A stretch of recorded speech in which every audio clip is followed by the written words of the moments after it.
Hello दोस्त, आप कैसे हैं? मैं उम्मीद करता हूँ आप अच्छे होंगे। फिर एक नए वीडियो के साथ आपके सामने उपस्थित हुआ हूँ, एक नए कोटेशन के साथ। और ये कोटेशन बहुत ही इम्पोर्टेंट है, इसको आप ध्यान से पढ़िए और कहीं ना कहीं आप के सामने ये चर्चा हमेशा होती रहती है।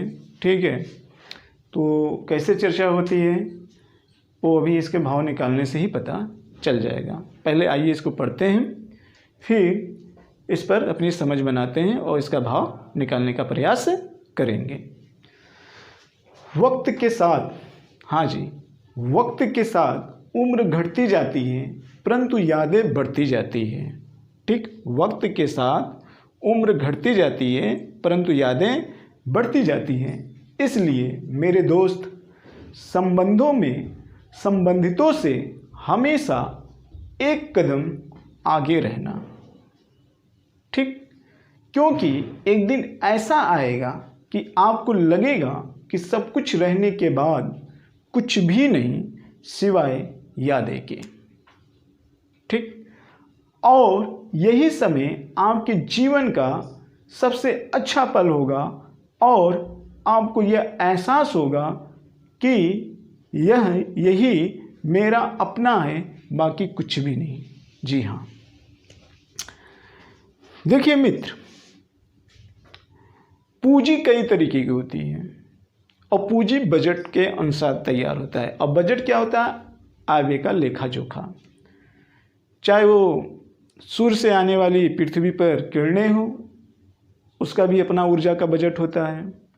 चाहे पूरे विश्व का बजट की बात कर लीजिए, चाहे आप अपने देश की बजट की बात कर लीजिए, चाहे आप अपने परिवार की बजट की बात कर लीजिए, उसी तरीके से आपके कर्मों का भी बजट होता है। जी हाँ, कर्मों का भी बजट होता है। आप हमेशा ये चीज़ सुनते आए होंगे कि यहाँ के न्यायालय से बच जाओगे, लेकिन खुद के न्यायालय से कैसे बचोगे? क्यों? क्योंकि सबसे super justice, super natural power और जिसका प्रतिनिधित्व हमारे अंदर इंटरनल सोल है। और आप इस चीज़ को इनकार भी नहीं कर सकते हो, क्योंकि कुछ ऐसे चीज़ें होती हैं जिनमें प्रमाण तो नहीं होता है लेकिन एहसास तो जरूर होता है। एहसास तो जरूर होता है और वही एहसास से आपके लिए एक सुपर जस्टिस का कार्य करता है।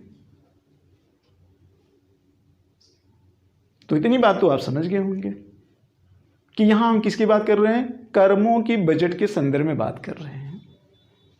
कर्मों की बजट, ना हम इकोनॉमिक की बजट की बात कर रहे हैं, ना हम ऊर्जा की बजट की बात कर रहे हैं, ना तो आपके परिवार की बजट की बात कर रहे हैं। हम आपके द्वारा पूरे आयु में किए गए कर्मों का लेखा जोखा के संदर्भ में यहाँ पे बजट की बात कर रहे हैं। और वो बजट किसकी है? यादें की। यादें की बजट है। तो मित्र, इस समाज में कोई भी व्यक्ति जब जन्म लेता है तो उसके जन्म से उसके मृत्यु तक उसके बीच में कई संबंध रहते हैं और उन संबंधों में उसका व्यवहार होता रहता है। और वो संबंधों में पूरा पर्यावरण रहता है और उस पर्यावरण में सिर्फ आपका परिवार ही या आप स्वयं नहीं होते हो। उस पर्यावरण में पूरा समाज और जीव भी होता है। यानी कि आपकी यादों का संबंध सामाजिक पर्यावरण और प्राकृतिक पर्यावरण दोनों से जुड़ा हुआ है। और इसका प्रतिनिधित्व सिर्फ दो तरीके से होता है, एक इंटरनल सोल और एक बाह्य जगत। तो इंटरनल सोल और बाह्य जगत दोनों में आपको समन्वय बनाकर कर्म करना होता है। लेकिन अंतिम रूप से आपको जो सुकून प्राप्त करता है वह यही है कि मैंने जिससे भी संबंध स्थापित किया उन संबंधों में मैं कितना अच्छा बना, कितना खरा उतरा। अब आप कहोगे कि आज की दुनिया ऐसी है, किसी के लिए गर्दन भी काट दो तब भी वो एहसान नहीं मानेगा, उसके लिए चाहे जितना भी दे दो, जान भी दे दो तब भी कम होगा। तो ये बकवास की बातें हैं।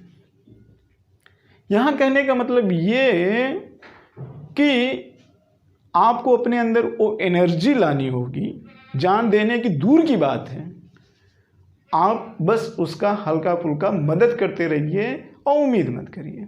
लेकिन हाँ, इसके लिए आपके अंदर असीम ऊर्जा होनी चाहिए। तो यादें जो होती है, जो यादें की बजट होती है, जब आप जन्म लेते हो, अब जब आपको बोध होता है, बच्चा जन्म लेता है तो अबोध होता है, लेकिन जिस समय आपको बोध होता है वहीं से आपका कर्म का खाता खुल जाता है। कर्म का खाता, आप बच्चे जब हुए तो यहीं से आपके कर्म का खाता खुल जाता है दोस्त, कर्म का खाता खुल जाता है। और इस खाते में दो तरीके के पर्यावरण होते हैं, एक सामाजिक पर्यावरण और एक प्राकृतिक पर्यावरण। प्राकृतिक पर्यावरण, जी हाँ। अब इस सामाजिक पर्यावरण में दो टाइप के पर्यावरण होते हैं, एक प्राथमिक होता है और एक द्वितीयक होता है। यानी कि द्वितीयक में आपके व्यवसाय से जुड़े हुए लोग व अन्य लोग, प्राथमिक में आपका परिवार होता है। यानी कि प्राथमिक में आपका परिवार, नातेदारी और पड़ोस, ये आपके प्राथमिक समाज के अंतर्गत आते हैं। और आप क्या हो? आप एक व्यक्ति हो। एक बच्चा से आपने क्या बना? बच्चा अबोध होता है और इससे एक व्यक्ति के रूप में आपका निर्माण हुआ और यहाँ से आपके अंदर बोध हुआ और आपका बोध होने के साथ आपके कर्म का खाता खुला। और ये खाता दो तरीके से, दो पर्यावरण के बीच से होकर गुजरता है।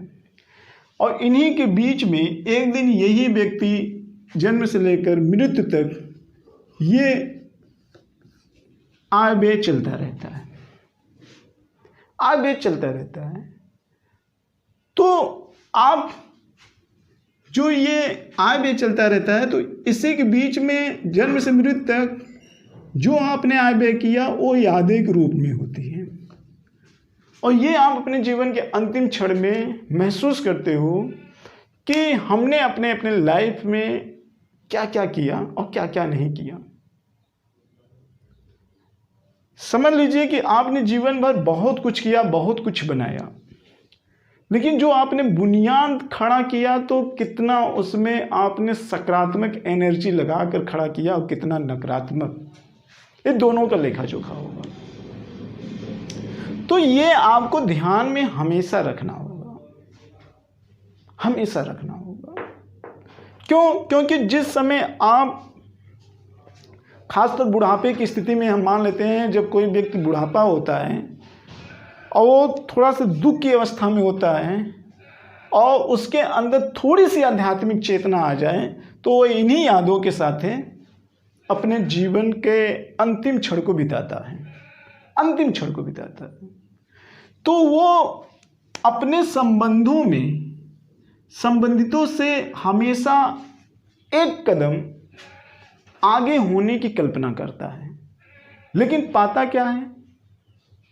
अगर ईमानदारी से सोचता है, तटस्थ रूप से सोचता है, तो निश्चित रूप से मैं मानता हूं कि 90% आपको लोग ऐसे मिल जाएंगे कि सकारात्मक कम, नकारात्मक ज़्यादा कार्य किए हैं। 90% लोग। लेकिन तवज्जो इसलिए देते हैं क्योंकि वो हमेशा अपने प्रति सकारात्मक की चाहत रखते हैं और दूसरे के प्रति नकारात्मक। भले ही दूसरा कोई सकारात्मक आपके साथ करे, लेकिन तवज्जो आप हमेशा अपने आप को और अपने ज़्यादा जो करीबी होते हैं उनको देते हैं। भले ही अगला आपके करीबी से या आपसे भी कहीं ज़्यादा आपको लाइक करता हो, तो ऐसे लोगों को थोड़ी सी आप पकड़ने की कोशिश करिए। और चीटिंग करते हैं तो वो यादें आपका पीछा कभी नहीं छोड़ती। तो इसलिए सबसे बड़ा मेरे ख्याल से अमीर व्यक्ति वही होता है जो इन कर्मों के साथ यादों के लिए हुए सकारात्मक रूप से अपने जीवन का अंत करता हो। हम रोगी हैं, हम बीमार हैं, उससे मतलब नहीं है। मतलब इससे है कि आपके दिल पर किस तरीके का बोझ है, बुराई का है कि अच्छाई का है। तो अच्छाई का होगा तो वो आपको जो एहसास होगा वो परमात्मा के करीब पहुंचाने का होगा। वहीं से आपके कर्म का लेखा जोखा अगले जन्म के रूप में, प्रतिनिधित्व के रूप में कार्य करता है। हालांकि मैंने पहले ही कहा इसका प्रमाण तो नहीं है, बट एहसास एवं अनुमान आप लगा सकते हो जब आपके दिमाग की मैच्योरिटी थोड़ी सी हाई होगी ऐसे कंडीशन में। तो मित्र, मुझे लगता है कि ये बातें आपको समझ में आ गई होगी।